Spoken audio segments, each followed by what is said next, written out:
Alhamdulillah alladzi arsala rasulahu bil huda wa dinil haqq liyudhhirahu 'ala dini kullih wa kafa billahi syahida. Asyhadu an la ilaha illallah wahdahu la syarikalah wa asyhadu anna Muhammadan abduhu wa rasuluh.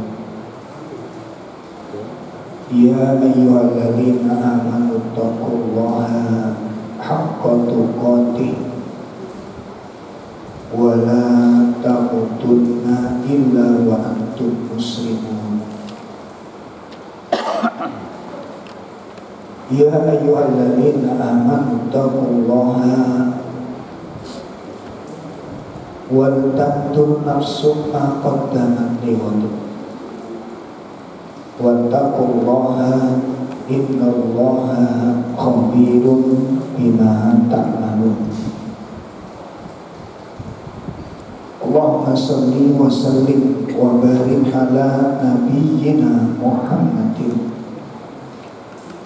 wa ala alihi wa ashabihi wa man tabi'ahum bi ihsanin ila yaumiddin. Amma ba'd. Ikhwatul kiram, Bapak Ibu sekalian, mudah-mudahan Allah mencurahkan rahmat-Nya dan keberkahan kepada kita semua. Dan semoga Allah senantiasa menjaga kita dari segala keburukan, serta Allah selamatkan kita dari segala fitnah, baik dunia maupun akhirat. Amin. Menindaklanjuti materi kita tentang ahamiyah as-sabr, betapa pentingnya kesabaran di dalam beragama, betapa pentingnya kesabaran dalam menjalani realita kehidupan. Karena masing-masing kita diuji dalam hidup dan beragama ini tidak keluar dari dua kemungkinan. Ya, manusia di dalam menjalani hidupnya itu tidak akan keluar dari dua kemungkinan, baik itu dalam urusan dunia maupun dalam urusan agama. Tidak keluar dari dua kemungkinan. Kemungkinan pertama adalah tercapainya apa yang diharapkan. Itu yang pertama. Tercapainya sesuatu yang diharapkan. Yang kedua, kegagalan atau luputnya sesuatu dari apa yang diinginkan. Luputnya sesuatu dari apa yang diinginkan. Ini kehidupan dalam segala sisi. Dalam segala sisi. Begitu juga di dalam beragama, begitu juga dalam berdakwah.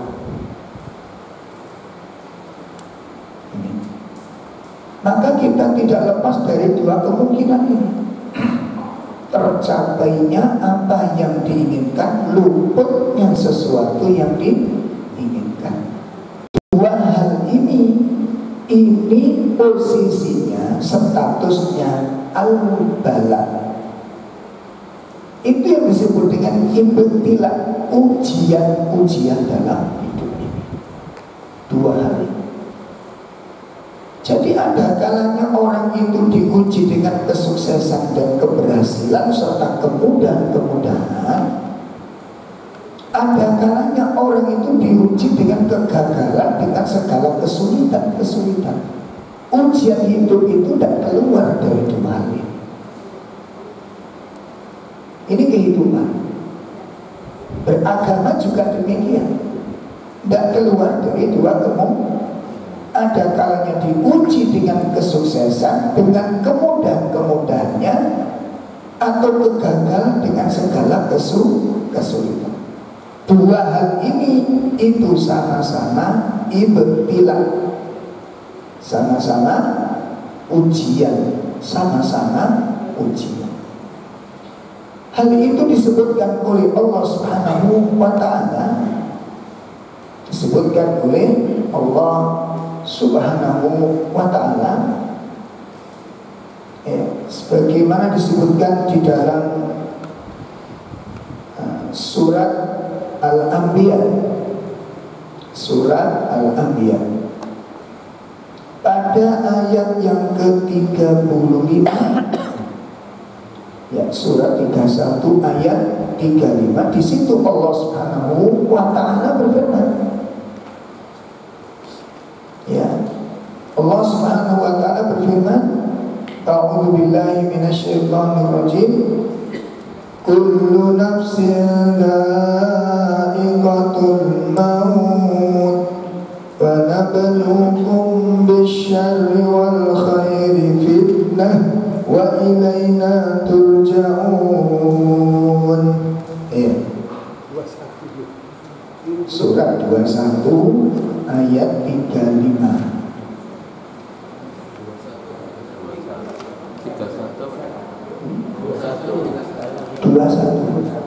21:35. Oh, tadi 31. Oh, salah.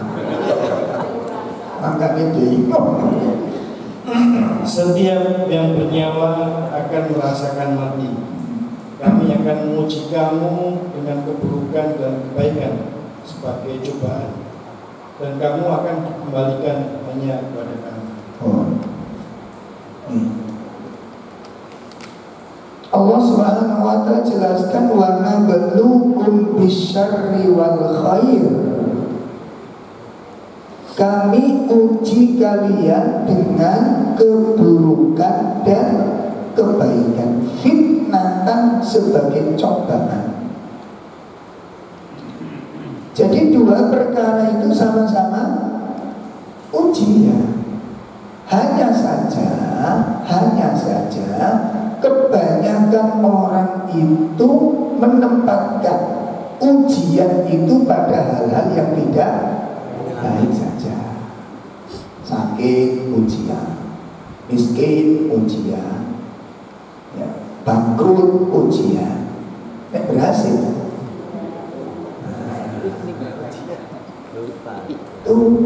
Jadi potensi dosa itu kuat di sini. Potensi dosa itu sangat kuat ketika kita diuji dengan kesuksesan. Ya, ketika kita diuji dengan kesuksesan, maka dari dua sisi ini masing-masing butuh kesabaran. Coba, mayoritas orang berpikir sabar itu dibutuhkan saat miskin. Sabar itu dibutuhkan pada saat bangkrut. Sabar itu dibutuhkan pada saat mendapat musibah. Kalau mendapat nikmat, sabar apa yang dibutuhkan?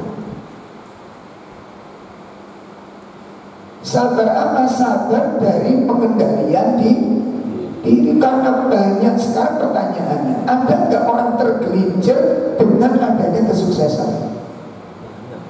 Ada nggak? Orang tergelincir karena sukses, ada nggak? Hah? Banyak.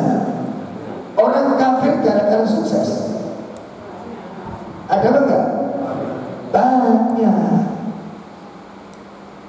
Wah, hati-hati nih, kepelincu lisan itu kadang ada nggak paham. begitu ibu sukses, buka usaha lancar, buka lagi lancar, buka lagi lancar. Ditanya oleh orang, sampai kok iso lancar, ku rahasianya ngopos. Nek sampai jawab ceritanya dowo, ini alamat terjebak di dalam kerusakan. Ceritanya dowo, ceritanya dowo ini alamat mengikuti jejak korun. Lalu kok bisa demikian? Pasti pengalaman dan perjuangan yang akan diceritakan. Gimana? Gimana? Pasti ceritanya dowo mas, gak simpel ini. Saya mulai merangkak,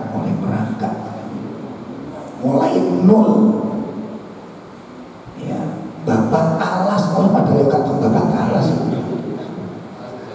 Tapi itu diceritakan semua perjuangannya, pengorbanannya, gagal, bangkit lagi, berjalan lagi, jatuh lagi, belajar lagi, mendatangkan ini, belajar seminar, mendatangi pelatihan-pelatihan, mencari konsultan-konsultan, terus diceritakan aku, perjuanganku, pengalamanku ditimpang di situ. Allah nggak disebut, Allah tidak disebut. Persis dengan Quran ketika ditanya apa konsep-konsep kesuksesan, apa kata Quran? Wa ma utitu minal inti. Tidaklah aku diberi kesuksesan itu karena ilmu yang aku miliki, pengalaman yang saya dapatkan. Itu Quran. Jadi tidak sedikit orang-orang tergelincir, tidak sedikit orang terperosok justru pada saat kesuksesan. Dan orang-orang yang diuji dengan kesuksesan ini akidahnya dikhawatirkan. Bersandarnya kepada Allah itu tipis karena bersandar dengan materi. Awas. Ya, sandarannya kepada materi itu sangat kuat. Lihat kondisi kita hari ini, betapa rapuhnya kita. Urip sorot titik wis gak kenek sakniki. Sopan kaya karo karuan. Gimana? Sorot titik, gak enak titik, repot titik, pegel titik gak kenek sakniki. Cerita gak karuan. Ayo sebenarnya. Kenapa demikian itu terjadi? Itu disebabkan karena kita sudah kadung bergantung dengan fasilitas.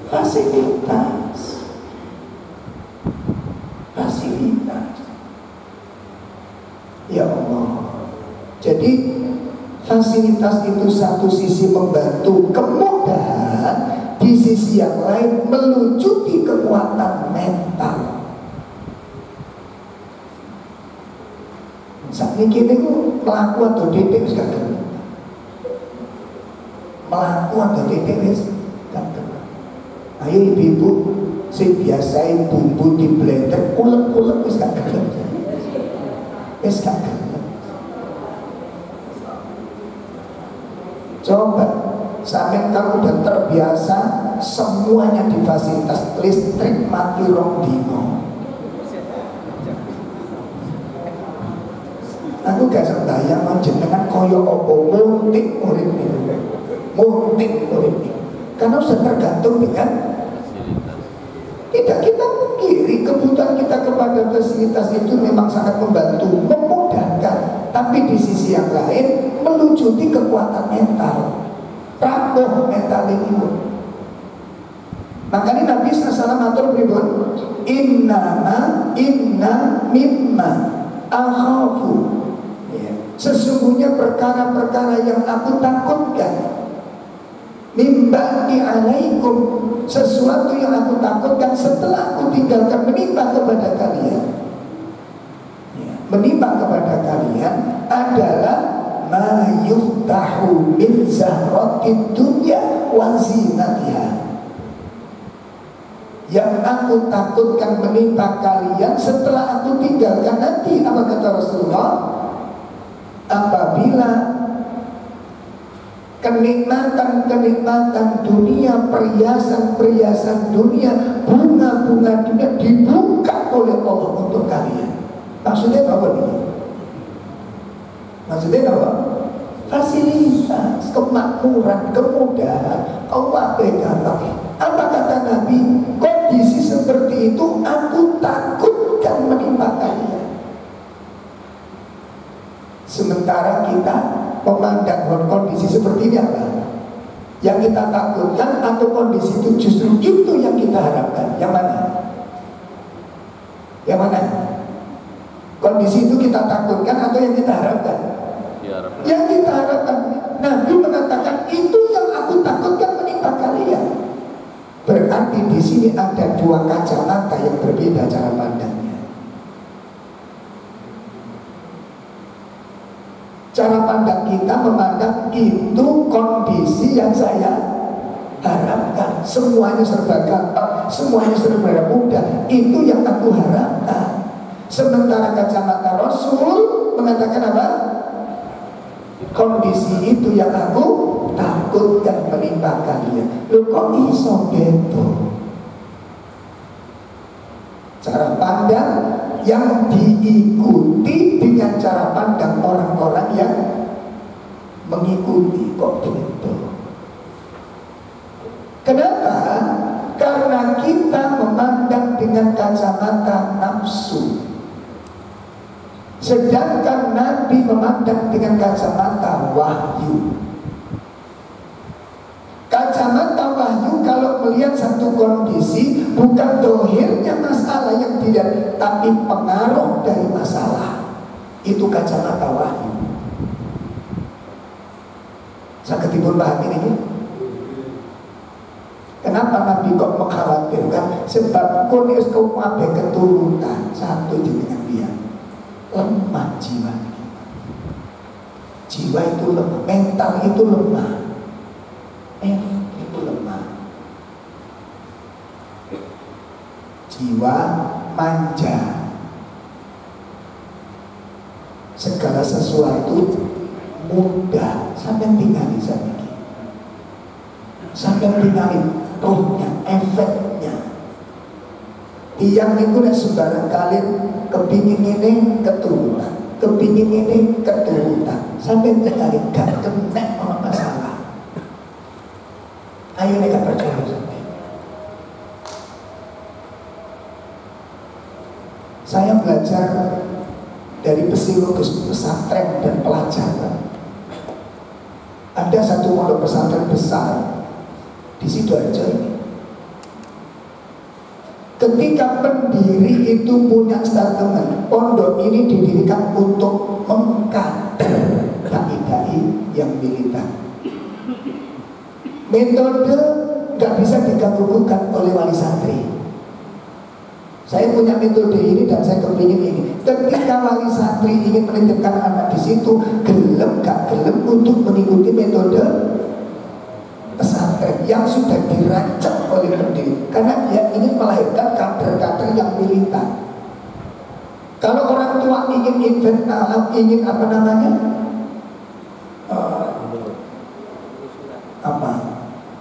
mengikut campur, apa jenis intervensi, maka disuruh membawa keluar anaknya. Berarti nggak cocok di sini. Di luar sana masih banyak pesantren yang seperti yang jenengan harapkan. Nah, di sini seperti ini yang kita inginkan. Begitu diikut, tercetak luar biasa memang pengaruhnya. Jadi betul dai-dai yang militan. Dai-dai yang militan. Jadi hidup menempuh dakwah-dakwah yang berat, dakwah-dakwah yang itu jadi. Ada di situ aja. Paham ya? Itu jadi. Tapi begitu dipegang intervensi orang tua campur. Masya Allah, wong tua nek ngunjungi anak niku nang pondok niku mah nek buka tape mobil iku ngalah-ngalahi wong kate buka pacaran. Ngerti gitu kan? Ngerti gitu kan? Mungkin pengalaman ya. Ayo senyambangnya bagi nang pondok tak delok sampeyan. Opo ae gak sampe gawak nang anak sampeyan. Terbentuk apa betul? Terbentuk apa betul? Enggak terbentuk, siapa yang merusak?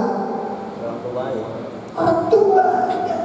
Begitu keluar dari pondok manja, dari keluar pondok gak kepingin kutuk ini, mangan kutuk ini. Ternyata orang tua yang membentuk karakter seperti ini. Kita dulu ngaji betul pondok. Ini perbedaan. Jadi jiwa jihad, jiwa dakwah itu ada, jiwa pengorbanan itu ada. Tapi bocoran ini aja melahirkan orang yang namanya seperti Ustaz Yunan, melahirkan orang seperti Ustaz Fakhur, melahirkan seperti Ustaz Hamid Tohari, orang-orang militan jiwanya. Itu kan digodok oleh pesantren yang matang. Gak bisa diintervensi oleh orang tua, gak mau beliau. Jadi jiwa apa ngelupus jiwa dakwah itu kuat. Dai-dai sing nyar-nyar kursi itu manja. Tidak sorot diri. Saya beberapa kali Ustaz, saya diajak lokal jalan dakwah di belusukan. Jauh Ustaz, tidak apa-apa, kita berikan pengalaman. Akhirnya kita ajak. Begitu masuk di tengah hutan, kan saya panjang perjalanan. Menunggu Ustaz, masih lama tak Ustaz? Ya. Ngeten iki nek dakwah, bahwa dai berjiwa kerupuk goreng gitu. Gampang melempem. Kena angin titik wis ayem kabeh. Kena isu titik maka wis ayem kabeh. Jadi jiwanya jiwa materi.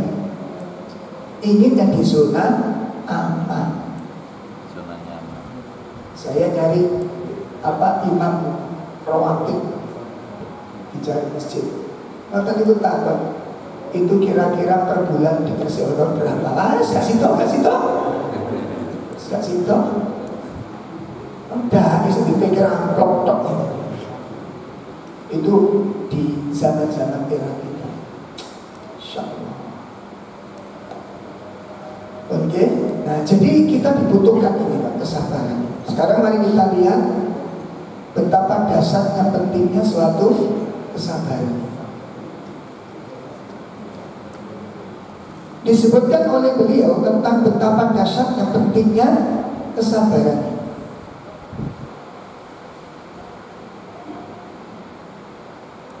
As-sabru yastamilu ala aqdari makarimal ala aqdari makarimil akhlaq. Kesabaran itu mencakup terhadap berbagai macam bentuk kemuliaan akhlak. Artinya sifat sabar itu menghimpun, membawa, membuahkan berbagai macam bentuk akhlak-akhlak yang mulia.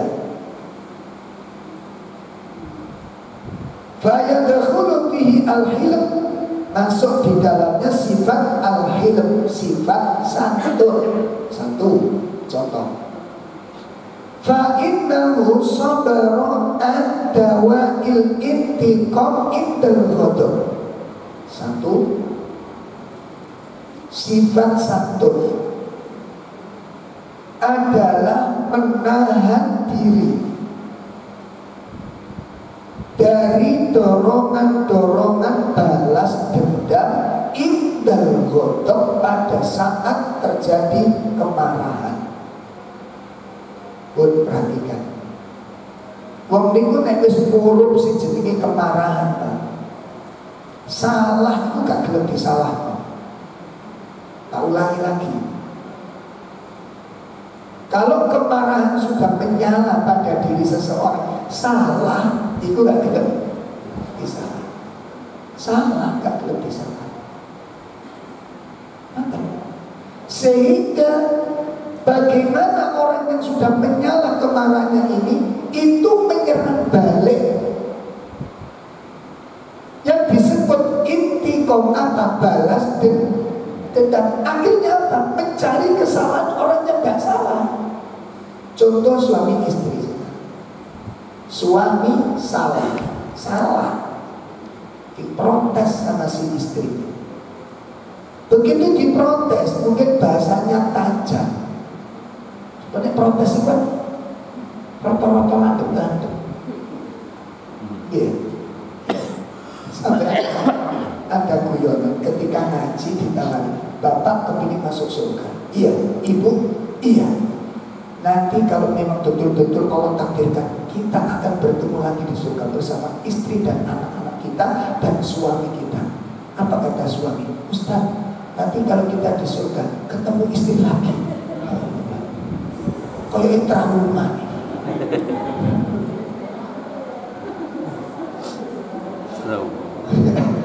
Nanti ketemu lagi di surga mati.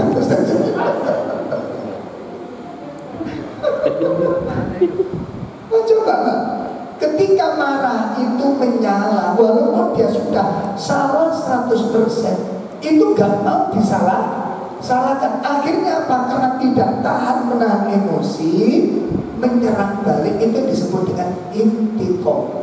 Apa? Dendam. Bagaimana supaya dendamnya itu kelihatan benar? Ribon harus menemukan kesalahan, bukan sampai biar yang mulu biar oh ini gak mau disalahkan. Pada dasarnya kan manusia seperti itu, pada dasarnya kan.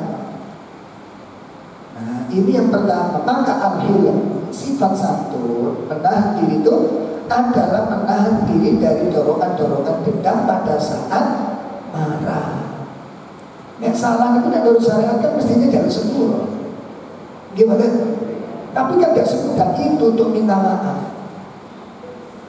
Tak ulangi lagi. Apa semudah itu minta maaf? Coba jangan pikir. Makanya terjadi percekcokan yang sering terjadi itu karena di situ.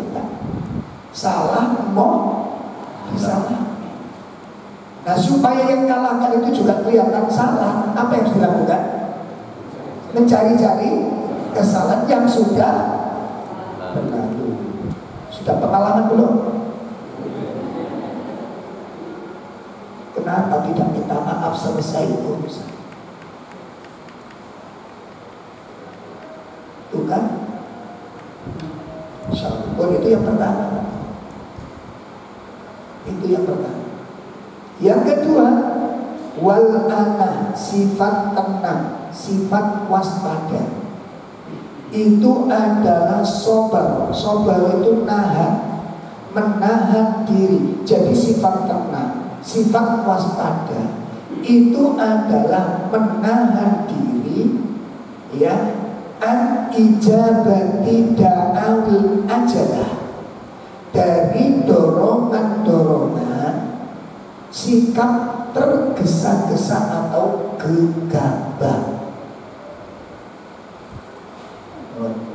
Sikap tenang adalah upaya menahan diri dari dorongan-dorongan sikap gegabah.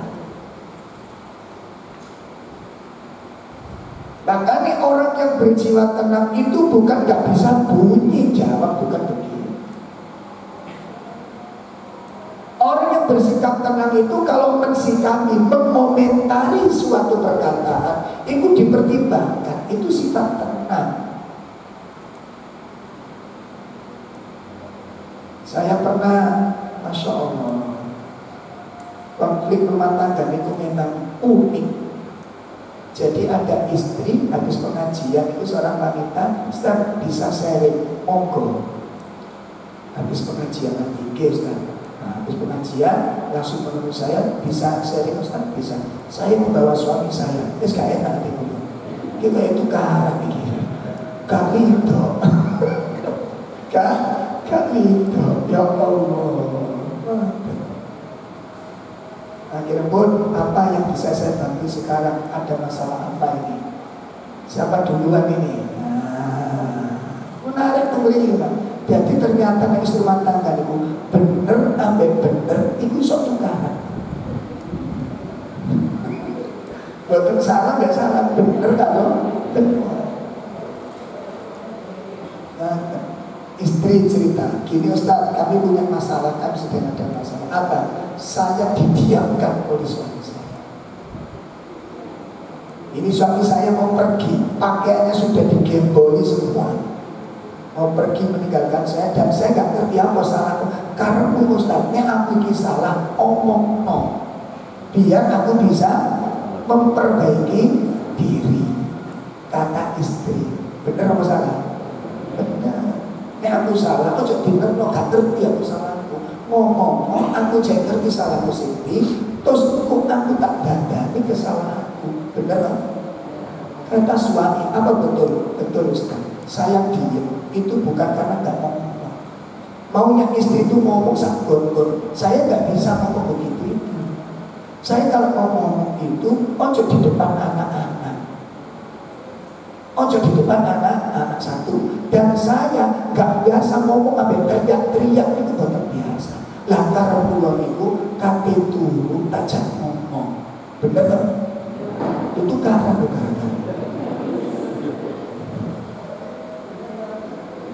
segedo benar sekarang itu karena lah apa betul itu kata bapak demikian. Jauh kepingin ngomong kalau mau tidur. Iya, saya gak bisa Ustaz. Saya gak mau tidur itu tidak ngomong, kasih tahu dulu semua ini. Loh, ya benar.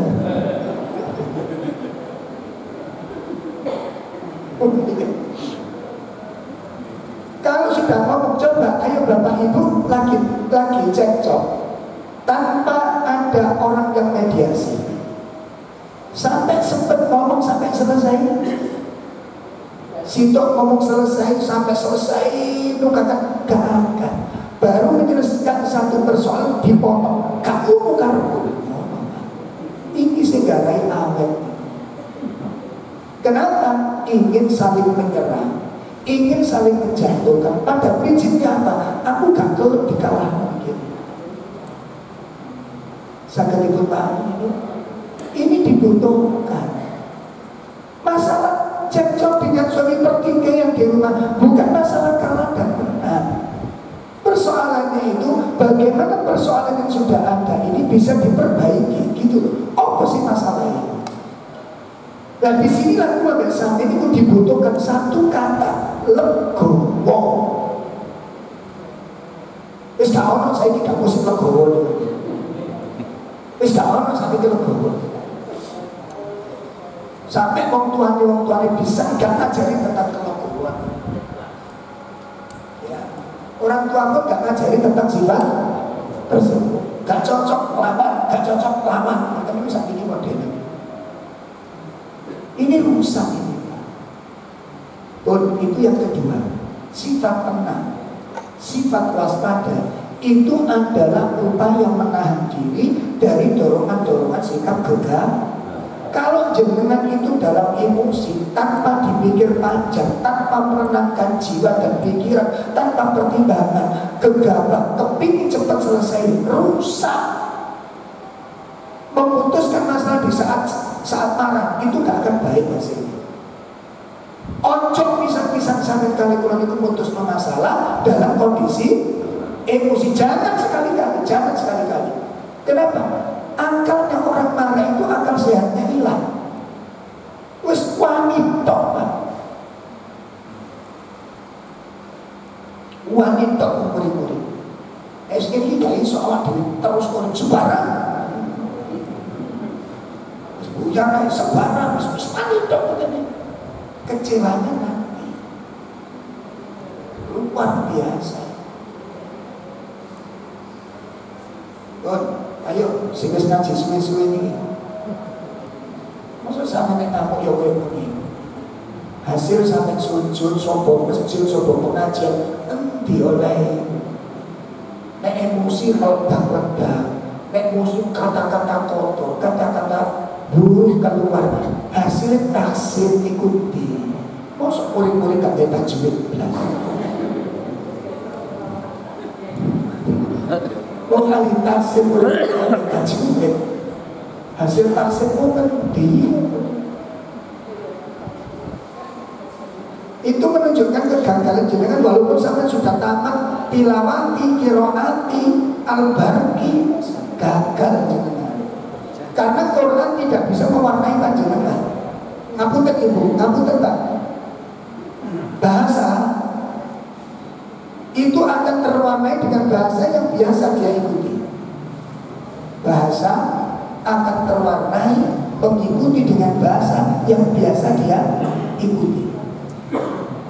Jangan dibahagi. Kalau bapak-bapak nanti tinggal di Jawa Tengah, mulai Kediri sampai Kulon untuk paling tutup itu jejak nih kok. Kira-kira 5 bulan saja baca mereka sudah mulai berubah. Gimana? Hah?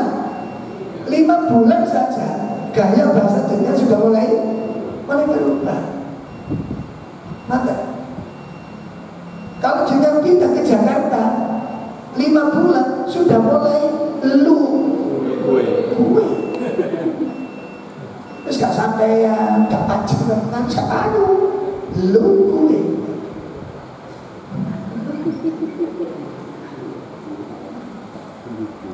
karena terkontaminasi dengan karena bahasa dengan bahasa itu kuat pengaruhnya Pak, kuat pengaruhnya ya. Saya punya family wonten dari Kalimantan Timur. Sekarang kalau pulang itu ya kayak upin ipin. Jadi nek ngomong itu kayak Melayu. Nah, Kalau Melayu kayak upin ipin Pak. Iya ke. Yes, kakak harus boleh. Ngomong itu lugatnya itu kan karena apa? Tiap hari menggunakan bahasa itu. Perhatikan, tiap hari menggunakan bahasa. Ketika saya rutin tiap bulan ngaji di Caruban, itu pola bahasa saya terkontaminasi dengan orang Caruban. Medio itu bahasa ketoprak kan? Ya kan? Bahasa ketoprak, bahasa wayang wong itu. Kate takon tak ngapunten. Kate jawab ngapunten. Durung apa-apa niku ngapunten dhisik. Tak jamin, kok aku gak salah kok jam 10 sih. Terus ini ada Ustaz, ngapunten. Ditakoni nopo mau jawab ngapunten, baru jawab. Mau nanya orang di jalan itu ngapunten. Itu karena adat mereka terkontaminasi dengan itu ya. Pola bahasa. Lho jenengan kali kula bendina maca Quran. Bendina maca Quran, yo tahsin, yo tarjim, yo tartil, yo tahfiz tiap hari. Kok gak mempengaruhi bahasa kita? Bahasa Quran itu bahasa yang paling indah.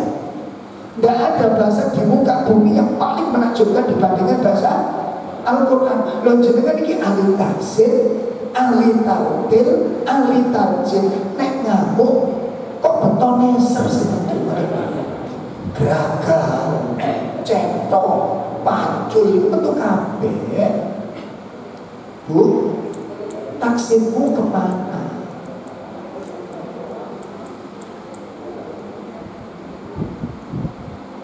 Berarti kan zikir yang kita baca, sholat yang kita lakukan, tasbih yang kita pakai baca, sujud rukuk kita itu gak mempengaruhi karakter,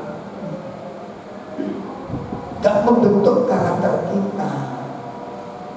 Sementara Allah Subhanahu wa Ta'ala berfirman, tanda-tanda orang itu sukses di dalam ibadahnya kepada Allah itu disebutkan oleh Allah di dalam surat Al-Fatah. Kita buka surat Al-Fatah, surat 48 ayat terakhir.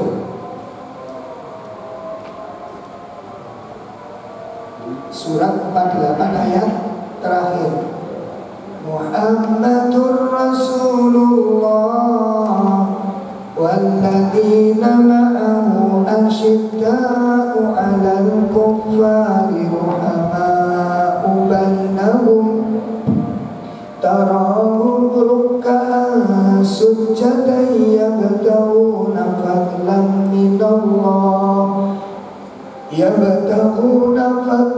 minallah wa ridwana simahum fi wujuhihim min atharis sujud. Muhammad adalah utusan Allah dan orang-orang yang bersama dengan dia bersikap keras terhadap orang-orang kafir, tetapi berkasih sayang sesama mereka. Kamu melihat mereka ruku dan sujud mencari karunia Allah dan keridhaannya. Kemudian tanda-tanda mereka, pada wajah mereka tampak tanda-tanda bekas sujud. Pada wajah mereka nampak tanda-tanda bekas apa bekas sujud? Duduk dari hitam, bukan. Sahabat Ibnu Abbas radhiyallahu anhu menafsirkan yang dimaksud asari sujud, bekas sujud, efek dari sujud. Asar itu dampak, asar itu pengaruh. Ya, jadi tanda-tanda mereka terlihat pada wajah-wajah mereka, efek dari sujud, pengaruh dari sujud, dampak dari sebuah sujud terlihat di wajah-wajah mereka. Disebutkan oleh sahabat Ibnu Abbas, artinya adalah at-tawadhu. Itu bekas sujud, memiliki sifat tawadhu. Kemudian sahabat Ali radhiyallahu anhu menafsirkan yang dimaksud asari sujud, bekas sujud itu adalah al-khusyuk. Pengaruh dari sujud itu adalah apa? Al-khusyuk. Makanya aneh nih kalau sahabat Ali sholat, apalagi kalau dahinya hitam, terus ngomongnya kasar, ini gak cocok belas tambah. Jauh, coba dibuka tafsir-tafsir para ulama. Ada ketawaduan, ada kekhusyuan di dalam rendah hati. Karena sujud itu menggambarkan simbol-simbol puncak penghinaan kepada diri sendiri di hadapan Allah Subhanahu wa Ta'ala. Makanya Nabi menyebutkan saat yang paling utama saat hamba itu sholat, kapan? Kenapa kau waktu sujud? Karena itu puncak penghinaan diri kepada Allah Subhanahu wa Ta'ala. Penghambaan itu di situ. Penghambaan itu di situ. Makanya ketika ada seorang sahabat cerita, ya Rasulullah, saya datang ke negeri ini, saya datang ke negeri ini, saya melihat di negeri ini rakyatnya sujud kepada kaisarnya. Di negeri ini umat ini sujud kepada rahibnya, sementara Anda lebih berat untuk kami sujud kepada Anda. Apa kata Nabi? Jikalau dibolehkan seorang hamba sujud kepada hamba yang lain, apa? Aku akan perintahkan para istri untuk sujud kepada suami. Kalau boleh, ya, kalau boleh manusia sujud pada manusia, aku perintahkan istri sujud kepada suami. Saking besarnya hak suami pada istri. Tapi nggak boleh. Apalagi sujud ke ustaz, akhirnya ya sini itu yang kebaca. Bunyi itu yang kedua, Masya Allah. sikap tenang, sikap waspada itu adalah upaya menahan diri dari dorongan sikap gegabah. Yang ketiga, al-afwu, sifat pemaaf, was-safhu, dan pengampun. Sifat pemaaf itu adalah sabar an ijabati da'awa al-intiqam, sama dengan yang awal tadi. Ya, sifat pemaaf itu adalah upaya menahan diri dari dorongan-dorongan untuk membalas sakit hatinya, untuk membalas sakit. Makanya sifat pemaaf itu penghapus. Puncak dari ketakwaan itu kalau sudah punya sifat yang legowo, itu puncak daripada ibadah. Makanya di 10 malam Ramadan terakhir zikir yang diajarkan Nabi apa? Dalam Allahumma innaka afuwwun tuhibbul afwa, itu ngajari kita apa Pak? Ngajari kita itu jadilah kamu itu pemaaf. Nah, sifat pemaaf itu pemiliknya siapa? Orang-orang yang sabar. Orang nggak punya sifat sabar nggak mungkin punya jiwa pemaaf. Makanya jadikan kali kalau si pengwangkel cekot dendam seumpama nih, seandainya ya, kemudian Anda berazam ketika aku sakit tidak akan memaafkan dia, sakit hatinya saya, saking kecewanya saya, saking gelornya saya nggak akan maafkan dia. Nek jenengan punya prinsip seperti itu, jenengan pikir di penghujung Ramadan niku ketok lucu nih, ketok lucu nih. Coba saya baca Allahumma innaka afuwun, artinya apa? Allahumma innaka afuwun, ya Allah sesungguhnya engkau maha pemaaf, tuhibbul af, engkau mencintai kepemaafan, fa'fu anni, maka maafkanlah aku, tapi aku tidak mau memaafkan. Nah itu ayo sampai mangkel lebih kok, saking mangkelnya gak gelem nyepuro wani maca zikir 10 malam Ramadan terakhir. Baca apa kita? Oh, itu yang ketiga, al-af, sifat maaf. Kemudian yang keempat, wal karim, sabara min ijabati da'awil insan. Masya Allah, sifat dermawan. Sifat dermawan itu adalah upaya untuk menahan diri dari dorongan-dorongan sifat imsak. Imsak itu nahan, bakhil. Ya, dermawan itu menahan diri dari sifat bakhil. Karena prinsipnya orang itu kan kepingin duit itu dicekel, harta itu dipegang terus. Prinsipnya wal adl, sifat adil. Sabaro idza ta'allaqu bit taswiyati bainal mutamathilain. Ya, sikap adil itu dibutuhkan menahan diri apabila terjadi persamaan dua perkara yang mirip. Butuh keseimbangan di dalam melihat dan mencerna sesuatu, itu adil. Butuh ketelitian, butuh kecermatan.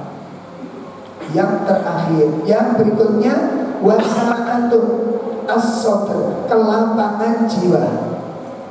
Kelapangan jiwa ini nanti yang jenengan ini Bu Bapak, kalau panjenengan dengan saya Allah anugerahi sifat seperti ini, maka jenengan kita hidup di mana saja, hidup kumpul dengan siapa saja, itu no problem. kalau panjenengan kita dikaruniai oleh Allah wasi'atus sadr, semua akan jadi mudah. Jadi wong sing lapang jiwanya niku kumpul wong model opo ae selalu cocok, iso ngomong gitu. Iso ngomong. Jadi kumpul dengan orang model apa bisa dia. Dia mampu menahan diri. Kumpul wong kepros bisa dia. Coba nanti kula boten lapang, kumpul wong kompros. Tak ngomong dia. Jangan itu yo, mari mangan digonang buri kayak aku digledang, gak ngomong itu yo apa? Awak diri itu gak seneng kepros, kumpul sih gak tahan. Yo narik cilik kulo pantes, wis anak-anak. Nek anakku dhewe tak gembres iki mantu. Kau dalu dimantu telu ngono kabeh. Alamat gak sing kerasan kumpul gak sampai. Loh, tercatat betul tak? Tercatat betul. Jar iku rek. Ana mantu ketok maratuwa mulen-mulen ngangkat ngene yo, Pak, abotan. Watuk enggak.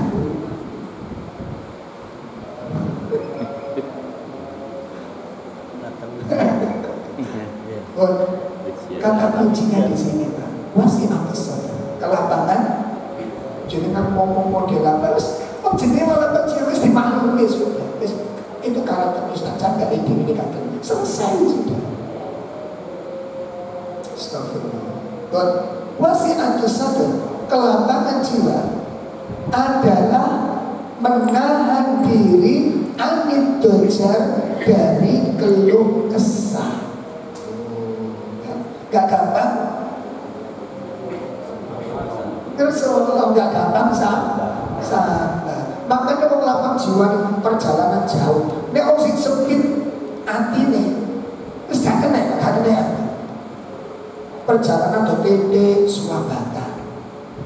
Kok numpak sesetete Swabata. Ongkep tete Swabata.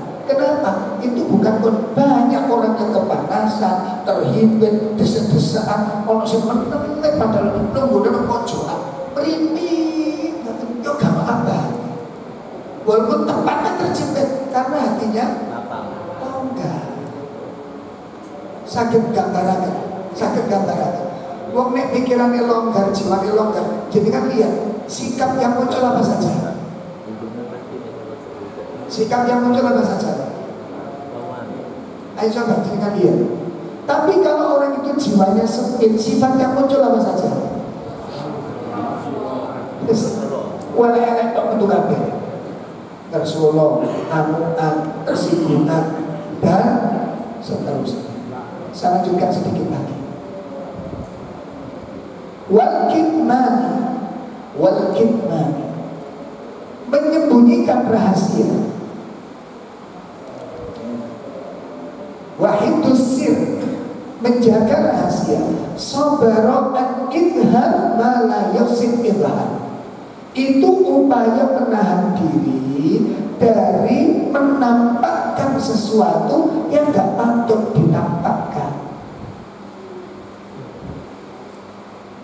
Diam dalam diri menahan rahasia, itu kesabaran. Menahan diri dari menampakkan, menyiarkan sesuatu yang tidak layak untuk disiarkan. Itu butuh kesabaran. Jadi setiap lini kehidupan, setiap kondisi keadaan itu membutuhkan kesabaran. Lahir karakter-karakter yang menakjubkan. Makanya kemarin sudah disampaikan, kesabaran itu mencakup semua akhlak yang mulia. Apabila sifat sabar ada, maka orang itu dikaruniai sifat-sifat yang mulia. Apabila sifat sabar hilang, ribut, maka semua sifat-sifat mulia itu juga akan dicabut dan dihilangkan oleh Allah. Kehilangan kesabaran, hilang semua sifat-sifat yang mulia. Surat 41 ayat 35. Ini terakhir.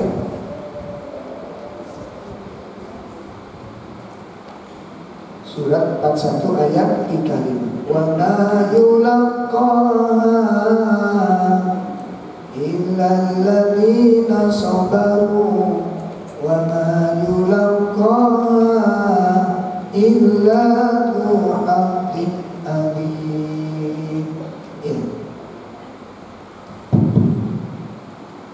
Dan sifat-sifat yang baik itu tidak akan dianugerahkan kecuali kepada orang-orang yang sabar, dan tidak dianugerahkan kecuali kepada orang-orang yang mempunyai keberuntungan yang besar. Jadi sifat-sifat yang mulia, sifat-sifat yang baik itu tidak akan dikaruniakan kecuali kepada orang-orang yang sabar, dan tidak mungkin dianugerahkan kecuali orang-orang yang memiliki keutamaan.